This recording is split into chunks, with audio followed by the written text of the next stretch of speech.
Welcome to Fables of Our Deconstruction, a podcast where we examine our systems of faith and culture together as we grow as people.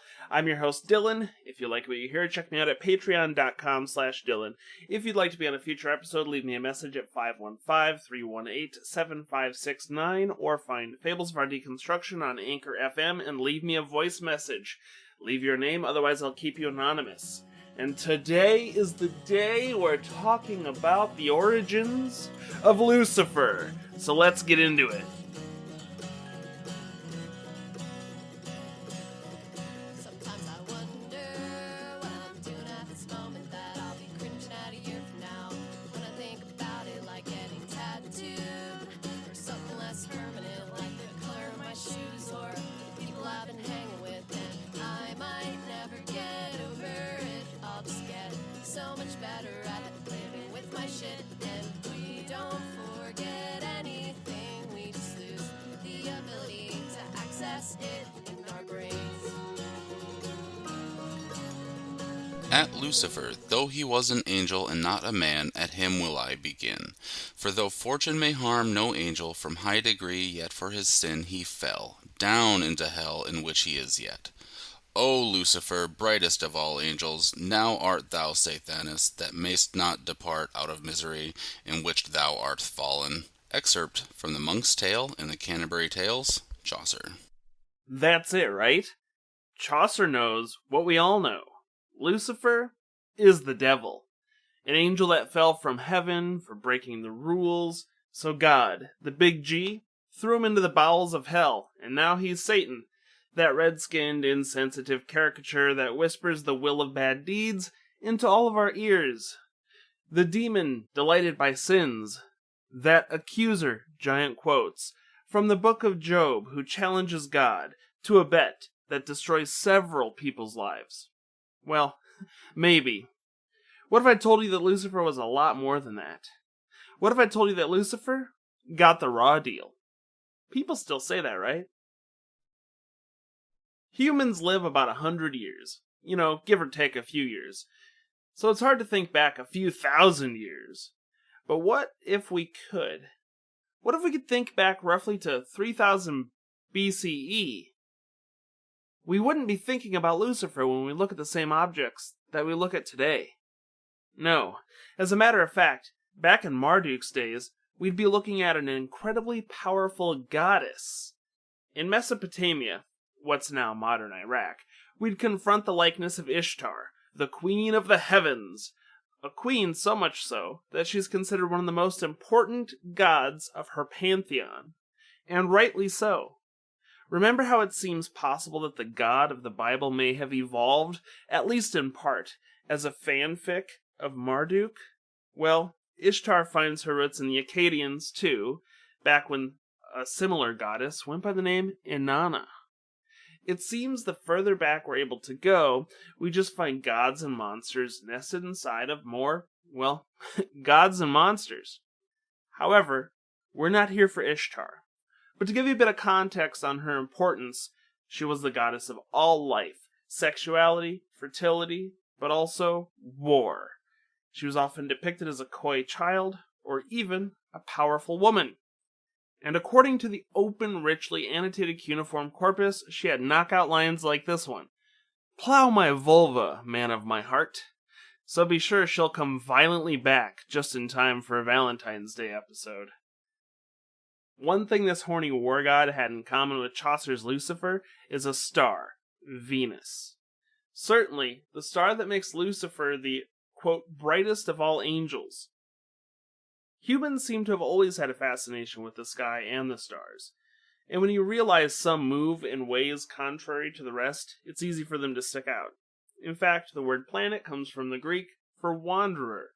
Each of these wanderers have their own stories that change over time, as I'm certain we'll encounter throughout the rest of these episodes. But Venus is prominent and bright. I even recall from my Boy Scout days being reminded constantly that its light can be seen readily in most seasons as the night begins or ends, determined by the time of year. And this sort of ascending and descending dance that Venus does is perfect for stories of characters who rise and fall. But this doesn't give us Lucifer. It's not until the Romans, around the dawn of the Common Era, that we see the morning star bring in the light. As it's said, Lucifer is Latin for light bringer, since the star personified in their folklore would rise just before the sun. There was even a point when the star Venus was identified as two different figures, depending on whether ushered in the dark or the light. But Lucifer is the light bringer, so certainly this lesser deity is one of the good guys, right? How far are we from Chaucer anyway? Let's leave the ancient research and ask the Christians what happened. I'm about to quote a bit from Christianity.com. Before I do, I want to say two things. One, I think their site reflects contemporary, less violent Christianity in a good way. And two, I was always led to believe, in my Christian upbringing, that there was no sin in heaven. Okay, Christianity.com assumes that we assume that Lucifer is Satan. Sathanis, like Chaucer put it. Their claim, brought forth by Ron Rhodes, their president of reasoning from the Scriptures Ministry, says that Lucifer was a, quote, created being and left the creative hand of God in a perfect state. This would indicate that Lucifer is an angel, or an angel-like being. Not as badass as Ishtar, but, God adjacent. Rhodes goes on to indicate that two key Old Testament chapters that discuss Lucifer's fall are Ezekiel 28 and Isaiah 14. I want to note that Ezekiel and Isaiah both come after Job, the one with the accuser, and that Isaiah comes before Ezekiel for canonical purposes. But we're going to roll with Rhodes.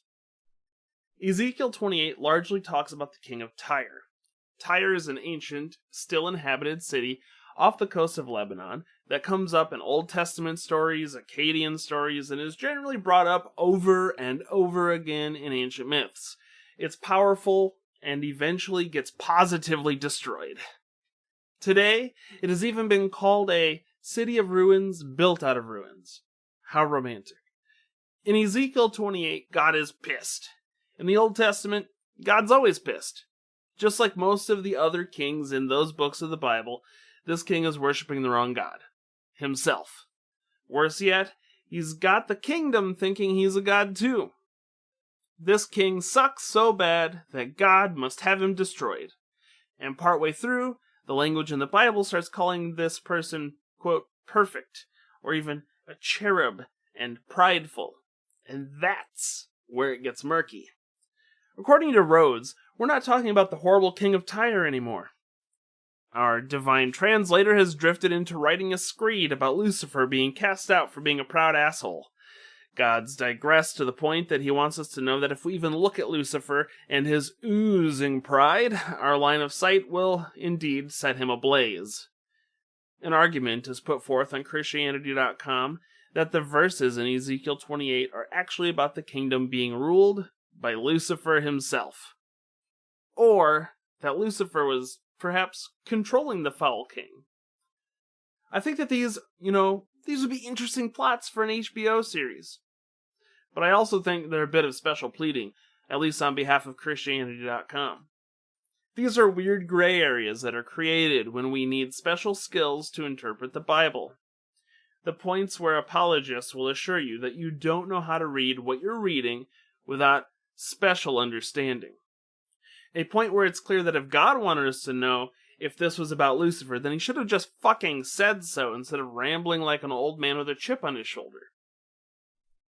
Next is Isaiah 14, verses 12 through 17, and they read exactly like this. How you have fallen from heaven, morning star, son of the dawn! You've been cast down to earth, you who once laid low the nations. You said in your heart, I will ascend to the heavens. I will rise my throne above the stars of God. I will sit enthroned on the mountain of assembly, on the utmost heights of Mount Zaphon. I will ascend above the tops of the clouds. I will make myself like the Most High. But you are brought down to the realm of the dead, to the depths of the pit. Those who see you stare at you. They ponder your fate. Is this the man who shook the earth and made the kingdoms tremble? The man who made the world a wilderness? Who overthrew its cities and would not let his captives go home? Frankly, this seems even more likely than the last verse to be about the light-bearer, Lucifer. But even Rhodes points out that it does say man, so this may just be a man after all. I wish the scholars would leave it at that, because as Christianity.com illuminates, they like to pretend they're Dan Brown and search for double meanings wherever possible. You might notice that this could even tie into stories like the Tower of Babel, which is a real issue in the Bible. The Bible is famous for reiterating itself while changing details in each iteration. It's a huge mess, specifically in Genesis, but we're going to leave that for another time. There's a handful of other books and verses that Rhodes is happy to link to. He lists reasons that affirmative statements such as I will statements should be seen as pride. He even notes that the New Testament mentions that Jesus says he saw, quote, Satan fall like lightning from heaven in Luke 10:18. What Christianity.com claims to know for certain is that Lucifer is prideful and he fell from grace and became Satan. Rhodes even assures us that we must know the accuser in Job was obviously Satan, which is confusing because of the canonical order of when Lucifer must have fallen. It's difficult with the Bible to know what comes first and what comes next, even though books happen in a specific order. What is never addressed is who Lucifer was before becoming Satan, and how a being with access to heaven could become corrupted at all. Lucifer, as an angel, never appears in the Bible. Where Lucifer was at the time of overwhelming pride is also unknown, though stories like Isaiah make it seem like he might have been on Earth.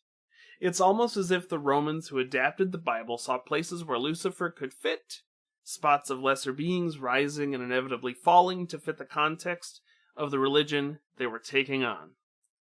It seems possible that those who saw the star of the war god Ishtar never really overlapped with those who saw the star of the Lightbringer, and that those who saw Lucifer the Lightbringer didn't necessarily overlap with those who saw a character who rises and falls. It needs to be repeated that we have scant evidence of a tie between Ishtar and Lucifer other than the star of Venus. And we have scant evidence that the link between the word Lucifer and the stories of the Old Testament exist other than the Romanization of the Old Testament itself. It's incredibly hard to judge a demon by their actions when they have so few. All we learn is that Lucifer was beautiful, and he knew it, and he was proud. So proud that it pissed off the man in the sky. But where is the line on pride? I live in the United States, the greatest nation on earth. I'm proud to be an American where propaganda says I'm free. The land of motherfucking pride.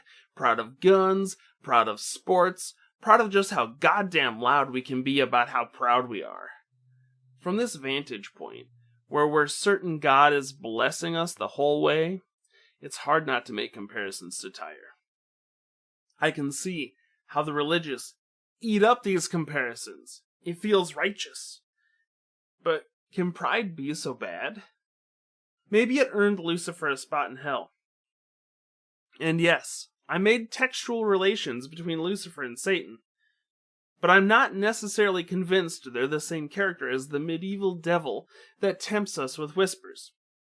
No, at this point I'm concerned that Lucifer fell and is being tortured for liking who he was, for flaunting what he had and thinking he might deserve more.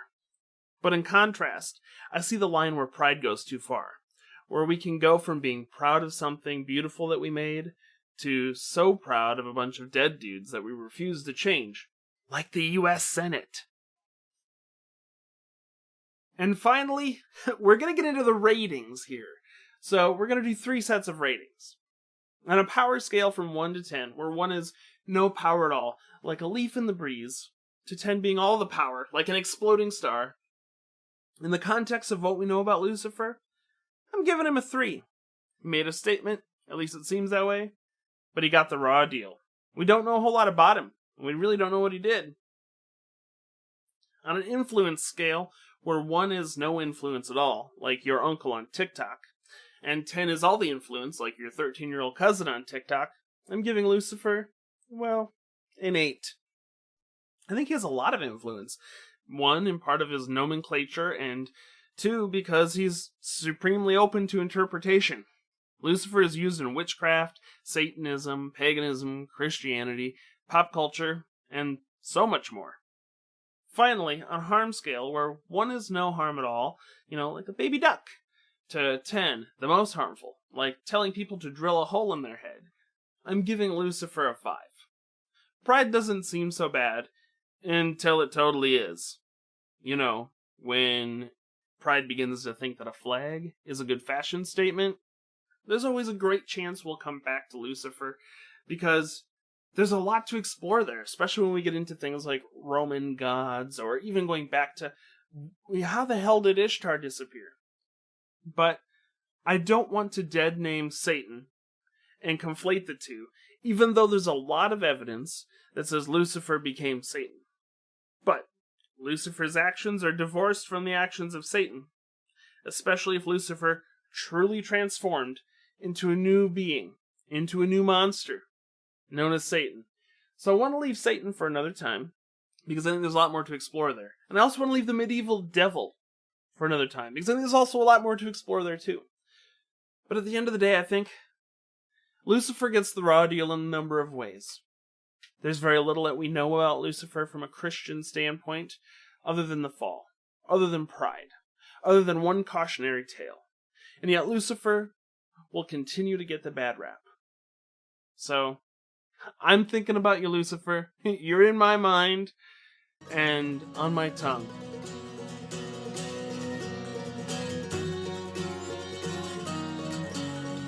This has been Fables of Our Deconstruction. Fables of Our Deconstruction is created by me, Dylan Jacobson. Please like and review Fables wherever you get your podcasts, and join my community, the Brimstone Order, at patreon.com/Dylan. I'd like to thank Apes of the State for the use of their song Moments a Year From Now as my intro and outro, and I want to thank Adam Ladwig for doing that sweet Chaucer bit. And holy crap, all the references. I'm going to stick down in the show notes. Go check it all out. A lot of good content. And remember, you're never alone. We are in this together.